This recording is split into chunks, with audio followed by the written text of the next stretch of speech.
All right, team, let's get right into it. Today, we're talking about the absolute foundation of any solid wireless deployment, network identification. Now, I know these are the settings we see every day, but they carry some serious technical weight. Getting them right from the start is absolutely crucial for a high-performing, stable network. And just so you know where this info is coming from, it's from some of the best in the business. This is actually part 3 of a big 10-part series, and it's all based on a super detailed report by the RFI detectives who are part of Virtualization Options LLC. So we're pulling directly from their real-world expertise to give you stuff you can actually use in the field. So here's our game plan. First, we'll look at the network's public face, its identity. Then, and this is a big one, we are going to bust a really common myth about hidden networks. After that, we'll dive into the strategy of using multiple SSIDs, weigh that critical balance between performance and compatibility, and then we'll wrap it all up with a solid checklist you can take to your next job site. Okay, let's kick things off with the most basic yet most important piece of the puzzle, the network's public identity. This is way more than just a name, you know? It's how your network literally introduces itself to every single device that comes within range.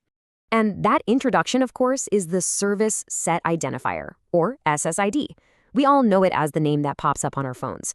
But for us as technicians, what's really happening under the hood is what matters. This name, up to 32 characters, is the primary identifier that gets packed into those 802.11 management frames. We're talking specifically about the beacon frames that APs are blasting out about 10 times every second. It's the handshake before the actual handshake.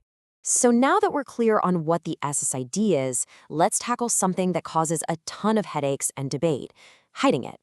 The whole idea is this security through obscurity thing, right? Make the network invisible and you're safe. But does that really hold up in the real world? Let's find out. So I'll just ask it straight up. Is a hidden network actually a secure network? This is such a critical question because so many people, clients, and hey, even some technicians believe it is. But the technical reality? Well, it tells a very, very different story. Okay, here's a side-by-side breakdown. When the SSID broadcast is enabled, and this is what's recommended always, the network name is right there in the beacon frames. It's simple, it's efficient, and clients can connect easily. Now, when you disable the broadcast to hide the network, all you're really doing is putting a null value, basically a blank, in the SSID field of that beacon. This doesn't just fail to add security, it can actually cause connection issues for some clients and adds network overhead because those clients have to constantly probe and ask for the network by name. And look, I'm just going to read this quote directly from the RFI detectives report because it says it all perfectly. Contrary to popular belief, hiding the SSID provides minimal security benefit. The SSID is still transmitted in other management frames, and specialized Wi-Fi scanning tools easily detect hidden networks. There it is. For anyone who's even slightly determined, a hidden network isn't hidden at all. So yeah, myth busted. All right, so we've thrown a bad practice out the window. Now let's talk about a genuinely useful tool in our toolkit, using multiple SSIDs. This is an incredibly powerful way to slice up and organize your network, but, and this is a big but, it's not free. There is a performance price to pay for every single SSID you add. And there are some really great strategic reasons to do this. You can spin up an isolated guest network, which is a must. You can put all those sketchy IoT devices on their own restricted network. Or you could create separate SSIDs for your 2.4 and 5 gigahertz bands to have more control.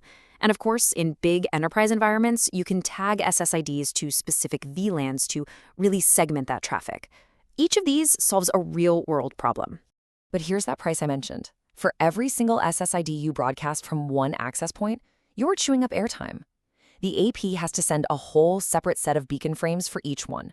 We're talking a potential hit of 1 to 2% of your total available airtime per SSID. Now, 3 or 4 is probably fine, but if you get carried away and set up like 10 or 15 SSIDs on one AP, you're absolutely killing your network's performance before a single user even connects. Okay, let's switch gears a bit. We're moving from what's visible to the core technical specs. This is where we get into the settings that really dictate what your network can do, and it's all about balancing that need for speed with the reality of what devices people are actually using. First up is network mode. You can think of this setting as the gatekeeper for all the 802.11 protocols. Are you going to let ancient 802.11b devices on your network, or are you running a bleeding-edge AX-only setup? This choice has a huge impact on both raw performance and which devices can even get on the network in the first place. And making that choice is a real strategic decision. On one side, you've got mixed mode. This gives you maximum compatibility. That old laptop from 10 years ago, it can probably still connect. But the trade-off is a big one. The whole network has to slow down and use older protection mechanisms to support those legacy devices. On the flip side, a specific mode, like AX only, unlocks the best performance and all the new features, like OFDMA. But every single client on that SSID has to support Wi-Fi 6. The right call here depends entirely on the devices you're serving. Next up, band selection. This is another one of those classic trade-offs. You've got 2.4 gigahertz, which gives you amazing range, but it's slow and it's swimming in a sea of interference from microwaves, Bluetooth, you name it.